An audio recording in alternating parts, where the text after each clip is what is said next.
This is KC Sports Network, proudly presented by Emprise Bank. Welcome into another 3-Mile bonus edition. I am your host, joined as always by former Kansas State wide receiver and partner at Wildcat NIL, Curry Sexton. And if you're watching on YouTube, you probably see just how dedicated Curry is, as he gets a better service outside of his house. And so he is sitting out on a Monday evening as we record in the 40-degree temperatures, dedicated to the craft to record the 3-Mile bonus pod with you guys. Curry, I bet it still doesn't feel quite as cold as it did on Saturday in Manhattan, does it? No, not at all. I mean, I'm sitting here on my in-laws' front porch, and I'm protected. Well, there's no wind, but I'm protected from it. It's not too bad. The cold and the snow mix on Saturday was pretty rough, and then you mix in a pretty poor performance, and it was a cold Saturday night.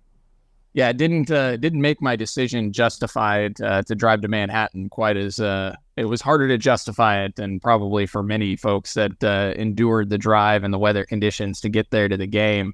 And unfortunately, the way that the game played out was very disappointing. One of the more disappointing efforts I've seen in a long time, actually, from Kansas State. So, I mean, what the hell was that, Curry? Like, what happened? What do you make of what you saw on Saturday, especially on the defensive side of the football? Yeah, I mean, I the only explanation that I can come up with is we had a number of guys on the defensive side of the ball who were not they just weren't getting acclimated to that weather. They were afraid of it. They didn't want to get too cold. They didn't want to get wet and cold. That's the only way that's the only explanation I can come up with, because for the most part this season, that has been a good defensive unit. That's been a unit that has not given up a ton of big plays, a ton of big yardage plays. They've tackled fairly well for the most part. And then Saturday night was basically a complete abomination. So the only explanation I can come up with is that those guys just did not want to be out there Saturday night. And Iowa State was tougher and more resilient than we were. And I think, the play that's made its rounds on social media kind of embodies that. I mean, the infamous Will Lee play, where Will Lee chases down Abu Sama and had a great opportunity to tackle him from behind and save a long touchdown, and instead he just shoves him and almost kickstarts him into almost helps him accelerate even more and do an easy touchdown. And again, the only explanation I've been able to give anybody is I just don't think our guys wanted to be out there on Saturday. It's tough to hear. I'm sure it's tough to hear for a lot of K-State fans as well. Look, I get it. It's not ideal weather conditions, but if Will Lee just dives at the guy's ankles into the snow, he goes down, or if he just jumps on his back like he easily could have done there, he goes down, but then he falls into the snow, I guess. I mean, that's the only explanation I have too. He hustled to catch up to the guy.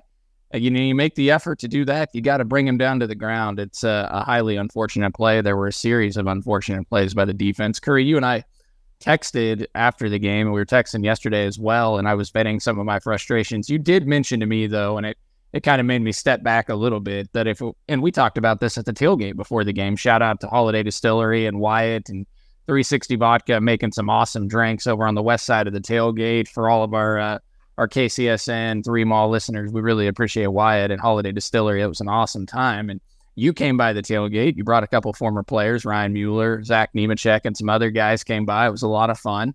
But we were talking, I asked you, I mean, is this disadvantageous to K-State, the weather, not only because it chases a lot of the fans off, you kind of lose your home field environment atmosphere, but also it kind of neutralizes the better team in these situations. And it certainly felt like that was the case. And you mentioned you thought K-State would have won comfortably if it wasn't for the snow. And I know you don't want that to come across as an excuse, but maybe you could expand upon your thoughts on that. Yeah, of course. I mean, I think I told you this, and I told a number of different people on Saturday, because the question that everyone was asking is, how does the snow help us or hurt us? And I kept saying, I would like to think that it helps us, because we're usually a tough football team that runs the football really well and plays sound defense. But I kept saying snow is a wild card. And I referred back to, the infamous Buffalo Bills. I can't remember who their opponent was several years ago, where the snow was coming down like crazy and LaShawn McCoy just went absolutely nuts. Snow of that magnitude, of that scale, brings a different element to a football game that we just do not customarily see. And as you saw on Saturday, one team was okay with it and the other team wasn't. And I told you, I said, I think had we played that game under somewhat normal conditions, I think we win by 20 plus points. And I truly believe that. One, we were a really, really good football team at home this year, other than Saturday night. Two, as I mentioned in the outset, defensively, we didn't give up a lot of big plays. Couple here and there in the first few games, but really did not give up a lot of big plays. We were a pretty sound defense. We were a defense that adjusted well as the game went on, and just one of the best defenses in the Big 12. And then you see us against a team that is not that great offensively Saturday night give up six long touchdown runs, 6 chunk yardage touchdown plays, and several of the 65, 70, 80-yard variety. It was just, in my mind, it was a complete anomaly. And I think if you look at the game, our offense was able to sustain long drives. We ran 100-plus plays. We had 32 or 33 first downs. I mean, despite the elements, our offense was moving the football down the field. A lot of times they were doing it at ease. On the flip side, our defense never forced them to sustain one single drive. They didn't run a single play inside of our red zone and still scored 42 points, which is just, I don't know that that's ever been done in a college football game, or a football game at a high level. And so at the end of the day, I just think that was, and I'm not making excuses, because it isn't an excuse. What we did on Saturday, that's not justified in any way. But I think put normal weather conditions out there Saturday night, and we're just a better football team than Iowa State. Yeah, no, I completely agree with that. And the game was a statistical anomaly. I mean, you look at the box score, you mentioned it, 102 plays to 35 plays, second highest time of possession in school history for K-State in a game, 32 first downs, ties for the third most first downs in a game by K-State in school history. Iowa State runs 4 plays inside K-State's 50-yard line in the game. K-State runs 49 plays inside the Iowa State 50-yard line in the game, and yet Iowa State scores 42 points. Curry, if you told me that K-State would score 35 against what I view as a solid Iowa State defense, I would have said K-State wins that game by 2 scores, at least. And the fact that you give up 42 points against the Cyclones and all the explosives, Iowa State had 1 play of 70 yards or more this season. They had 4 on Saturday. It was infuriating, some of the mistakes. And I do want to ask you, and I don't know if you ever played snow conditions quite like that, but do you think it's more advantageous to the offensive players because they kind of know where they're going in snowy conditions like that and their footing, or, is it more advantageous to the defensive guy? Because it sure looked like it was advantageous to the offenses of both teams. Yeah, Saturday night it certainly did. And I think you're right in a lot of ways, because footing is less than ideal. You think the offensive guy knows exactly where he's going, and the defensive guy, it's even harder for him to react. So yes, I think in a lot of ways it is advantageous to the offensive guy. At the same time, though, if you're the defensive guys, the snow, I mean, it slows everybody down, but it definitely slows down the offensive players, the ball carriers, which should, in theory, make it a little bit easier, to put them in your sights and go make plays. We look timid.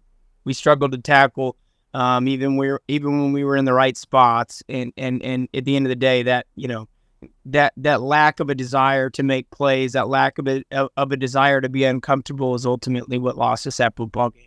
I mean, you were sitting out in the elements. Were you surprised how well both teams were able to throw the football in those conditions? I mean, Iowa State only threw it 12 times. Unfortunately, they averaged 19 yards a pass attempt as they completed 8 of 12 for 230 yards. But K-State drops back 48 times. I thought the wide receivers, for the most part, kept their footing pretty well on what was a lot of snow on the field. I was surprised how well both teams were able to throw the ball. Yeah, as was I. And we, in a lot of ways, I mean, Will really threw it with precision throughout most of the night. There were a couple drops, which honestly is to be expected. But there were a lot of plays where guys made they made relatively difficult catches in traffic, which was surprising to me. I mean, that was an amount of snow that I can almost assure you that nobody on either team had played in before, and the offenses at times made it look easy. So I thought that was really impressive. And then obviously, the defensive side is a completely different deal. Yeah. Yeah. Well, I mean, you had guys like Jace Brown looking great out there, a guy from Florida. I was expecting him to not want to be out that stuff at all. And I think he caught pretty much everything thrown his way. He had another nice game. For K-State, obviously, Ben Sennett had a terrific game as well. But unfortunately, it wasn't enough. And that's about all we're going to spend recapping that game as K-State falls to 8-4 on the season. And we don't want to bury the news of the day as we want to talk about the announcement that came out from Will Howard that he's going to enter the transfer portal. We want to talk about Trayshawn Ward entering the portal and some of the other news from today and look ahead to potentially whatever that bowl outlook it is and the future roster going forward. But first, we have to tell you, as always, about our friends at Home Field Apparel.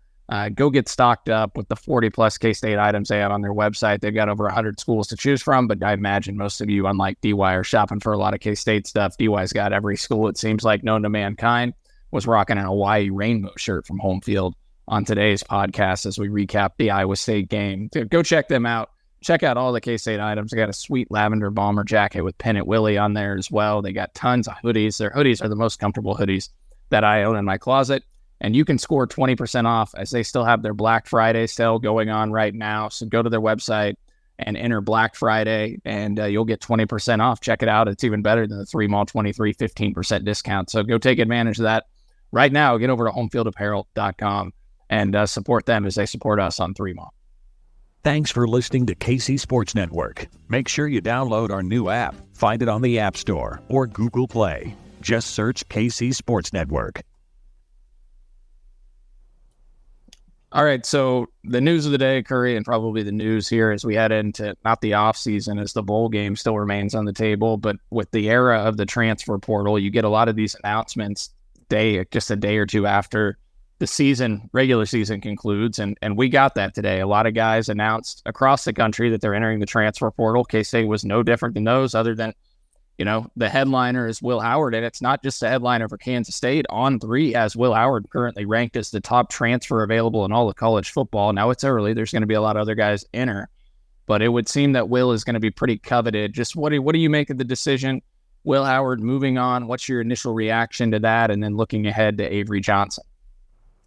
Yeah, obviously it's bittersweet. Will has been a significant part of the K-State football family for the last 4 years, and has done. He's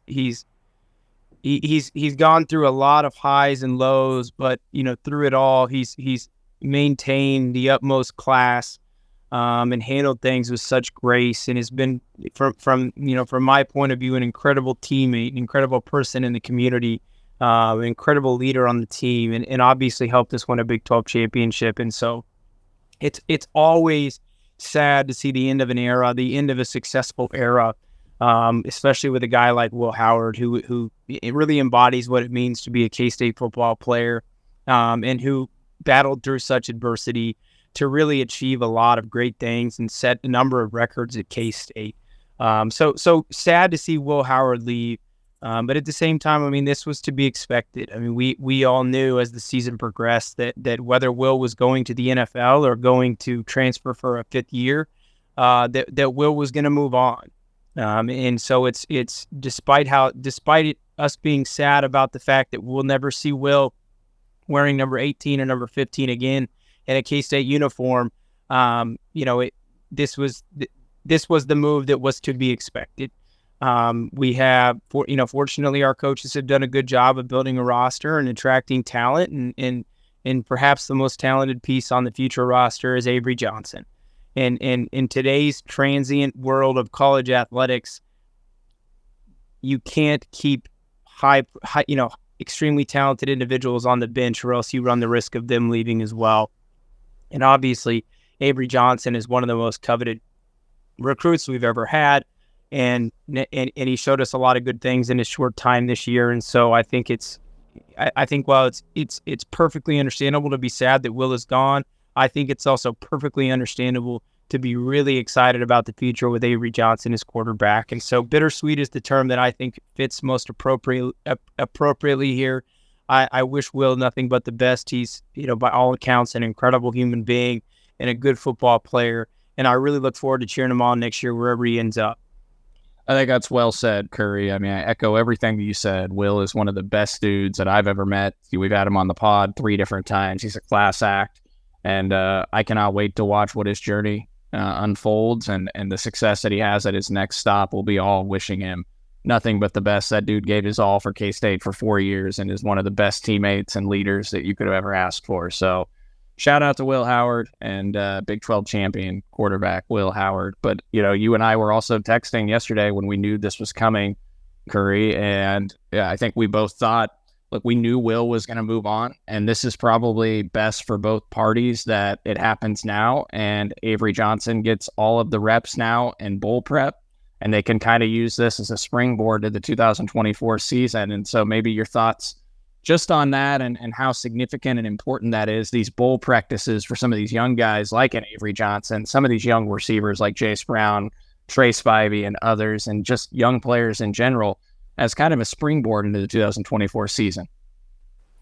Yeah, I mean, I don't think it can be stated enough how important bowl prep is for young guys. And I know that a lot of people, I mean, so I'm going to backtrack just a little bit. I think people struggle with the idea that 10 days ago or 9 days ago, Will Howard took us to Lawrence and secured our 15th straight victory over KU, scored the last touchdown. And so people struggle with the idea that 9 days ago he did that, and now today he's no longer a K-State Wildcat. And that's because it's so new, because this phase of college athletics is so new, I understand how difficult that is. And you're gonna see that with others. I mean, we see it with Trayshawn. There are going to be other guys who have been a part of the team and our success this year who will not be playing in whatever bowl game we go to. With that being said, from a strategic perspective, from a development perspective, it's better this way if you're a K-State fan. And that's not just speaking about the Will and Avery dynamic. It applies to every single position. Instead of now giving a bunch of outgoing players all the reps or a number of the reps over the course of the next 30 days, all of a sudden Avery Johnson is going to take every number one rep for the course of the next 30 days. And the same could be said for so many other guys. Garrett Oakley is another really good example of that. You mentioned Jace Brown and Trey Spivey, even Keegan Johnson.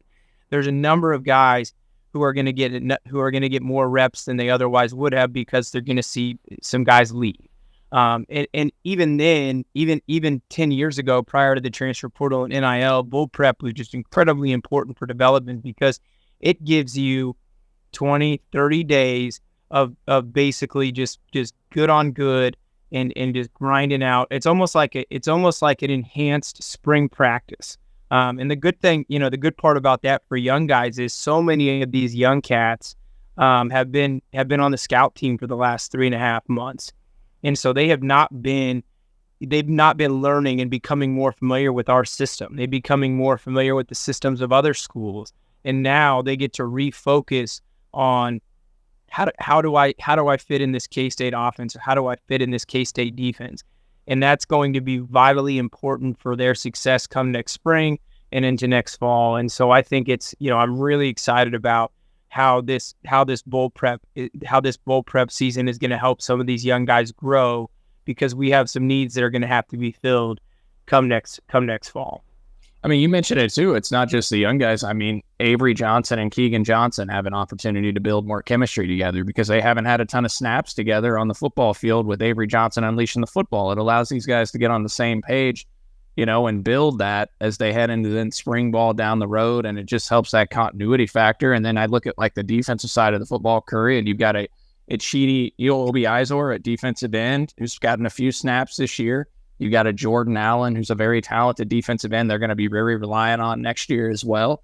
And these guys are going to get a lot more reps in practice and hopefully some playing time in that bowl game. And Austin Romaine gets more reps and more practice time. You've got a lot of talented freshmen that came in that just need more repetition and opportunity to play. And so I think it's significant. But I do have to ask you, because it's such a new thing the last couple of years in college football, not just the transfer portal, but guys like opting out of bowl games, right? And you played during a time where that really wasn't prevalent, from what I don't recall that becoming a thing until the recent years. I mean, if you're in that locker room, like, what is your reaction? And I'm not even talking about K-State guys because we don't even. I mean, there's going to be some guys like Will Howard that don't play in the bowl because they're moving on through the portal. But even guys that potential 3rd or 4th round draft picks that opt out on the bowl game and don't play in that. What are your thoughts if you're in that locker room, you're a player, and you got guys doing that? That's a tough one. I think as a fan, that's a tough pill to swallow. Let's use Ben Sinnott or Cooper Beebe for example. I have no idea if either one of those are going to play in the bowl game or not. But they're two guys who have been invited to the Senior Bowl, who are ranked highly at their respective positions in the 2024 draft class, and they may decide to sit out of the bowl game. And naturally, that will upset people because people from the outside looking in say, "How could you abandon your teammates like that? How could you give up on your team like that when you've fought together for so long?" I think having been up close to it, having played, I certainly understand why guys with draft prospects sit out of these games. Would I, also being a K-State fan, like to see them play? I absolutely would. But with the future hanging in the balance, I totally understand why you would sit out. I mean, Jalen Smith is the example. Jalen Smith is the perfect example of why guys sit out now. He was a top flight NFL linebacker prospect coming out of Notre Dame and suffered one of the most gruesome knee injuries that we've seen. And that impact, I mean, he rebounded to have a pretty solid NFL career, but cost him tens of millions of dollars and cost him years of his NFL career. And so, the job audition that those guys will go through from starting in January at the Senior Bowl and going through the draft is the most important job audition that they will ever go through. And so they need to be healthy for it. They need to be in the right state of mind for it. So with all that being said, I totally understand that why guys decide to opt out of bowl games. Bowl games their luster, and it hurts me to say, but that's just the way that it is. It is a bummer because growing up, bowl games were something that were so fun and unique and exciting, and now it has kind of lost that luster and that appeal. And I don't know, like, if there's solutions to try and get guys more engaged to play, like if it's some of that bowl money or bowl shares or TV shares going to the players, or, coaching bonuses. I had the idea, Curry, the other day. I was texting the guys, DY and John. I saw like Eli Drinkowitz's bonus that he gets for, finishing with 10 wins or whatever, and then getting to a New Year's Six bowl.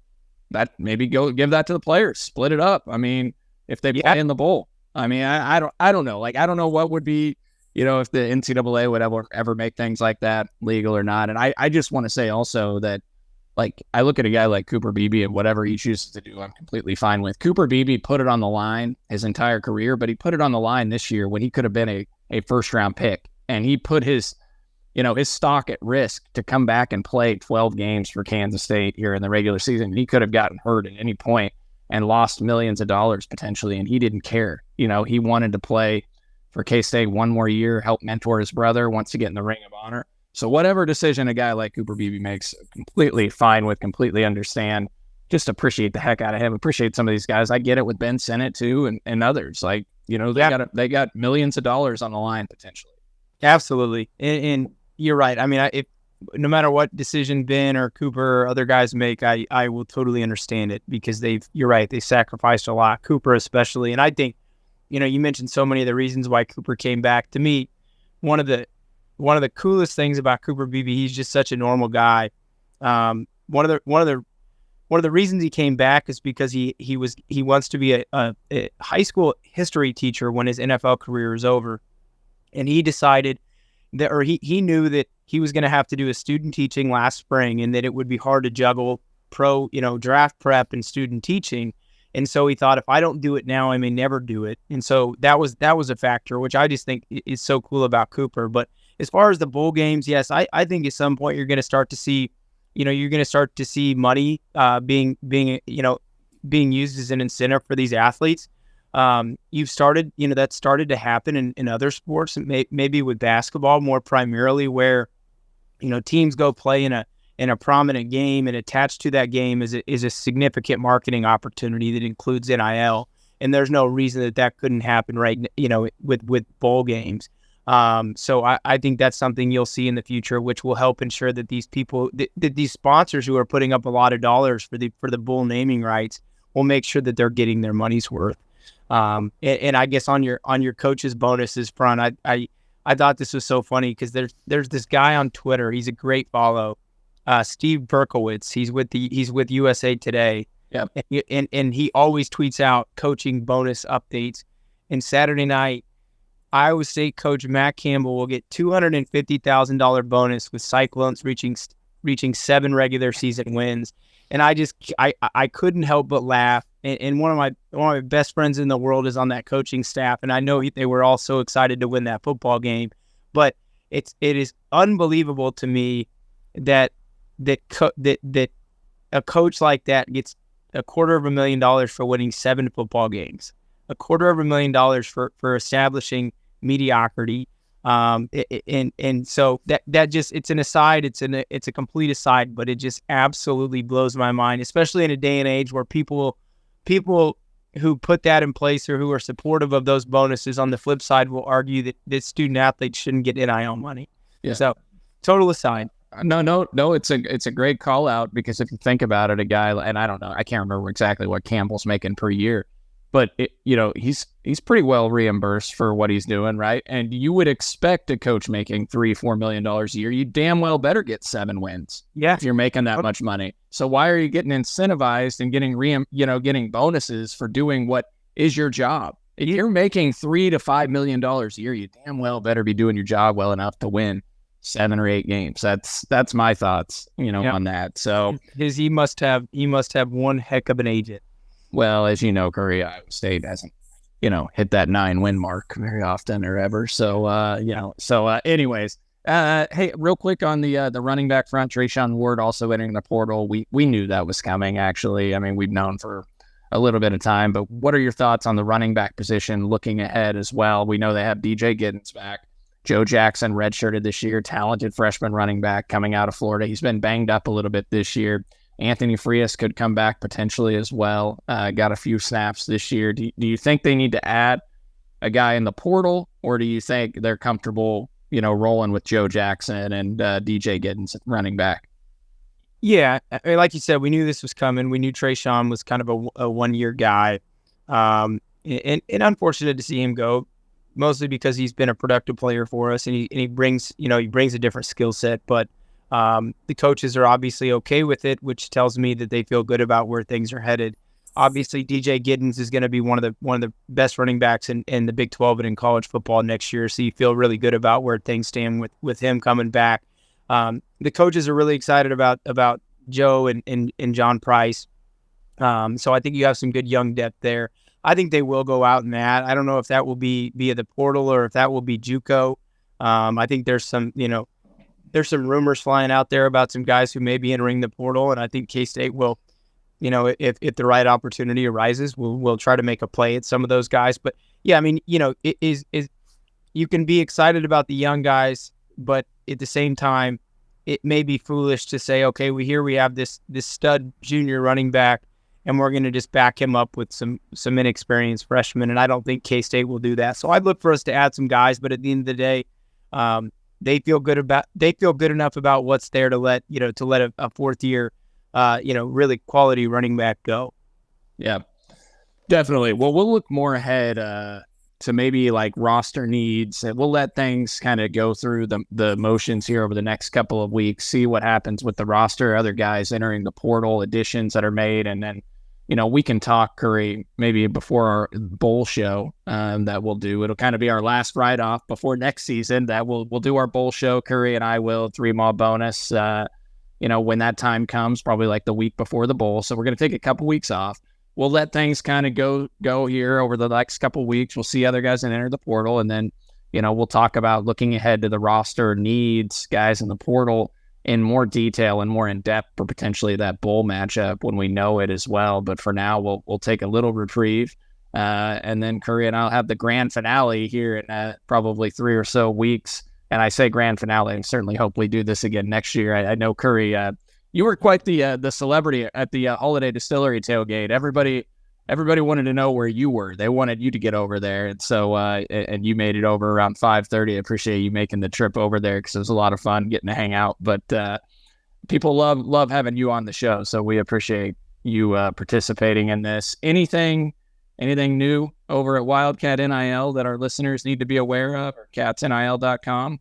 No, nothing new. Just, same old, same old. I mean, I think, one thing that during these times of transition, you always get a lot of inquiries about NIL, whether it's from athletes or fans or, everything in between. This is these times where the portal is, really a significant factor is when NIL becomes a hot topic. So I would just encourage folks that if you're, if you're wondering how you can make sure that K-State is well positioned as we enter the portal phase, whether it relates to retaining guys or bringing new guys in, I would encourage you to reach out to us or support us through Wildcat NIL.